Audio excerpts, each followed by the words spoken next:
এই দেখেন লগা রমজান মারার সাথে সাথে আমের বর্ষাত নেমে গেছে, আমের বৃষ্টি।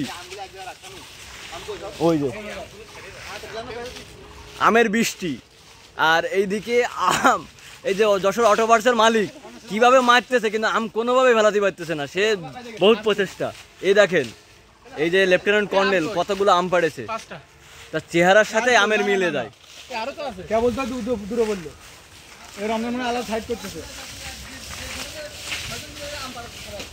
এই দেখেন, এ তো মানুষ মারবে, লগা রমজান মানুষ মারবে।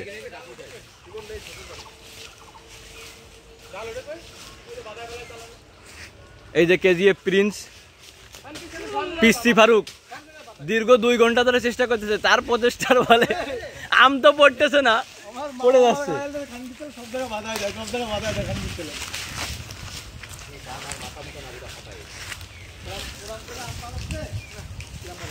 তুমি আমার বিড়ি খাচ্ছ, খাও। এইবার লগা রমজান দীর্ঘ প্রচেষ্টার ফলে এবার গাইছো রমজানে পরিণত হয়েছে। এইবার সে আম পেড়েই ছাড়বে, ইতিহাস করবে সে। নায়িকার কথা শোনার পর থেকে এই কষ্টটা যদি আজকে এই কষ্টটা যদি রমজান তার ভালো পড়াশোনার পিছনে বা কোনোটা ইঞ্জিনিয়ারিং এর পিছনে লাগাইতো, নিশ্চিত ও ইঞ্জিনিয়ার হইতো, না এসআই হইতো, তা না হলে আজকে 5 তলা বিল্ডিং থাকতো। কিন্তু আজকে ও চুরির কাজে করেছে, এটা চুরির কাজে। আরো সামনে ওই রমজান ওই চুরির কাজেই আর এক্সপেরিয়েন্স, ওর বিরাট এক্সপিরিয়েন্স চুরির কাজে। কারণ কি জানেন কাকা, এই দেখেন এই যে আম গাছে ওটা কিন্তু দেখা যাচ্ছে না, ওই যে কালা, এটা খুঁজে পাওয়া যাচ্ছে না। দেখেন কি, না না তুমি কথাটা বলতে পারোনি, দেখেন কি পরিমাণ গরম, একজন ফর্সা মানুষের চেহারা কালো দেখা যাচ্ছে। আপনারা দেখেন,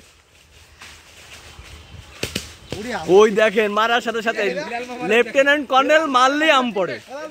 এটা হচ্ছে কর্নেলের, এই দেখেন 12 বছরের সেনাবাহিনীর একজন প্রশিক্ষণ, লেফটেন্যান্ট কর্নেল।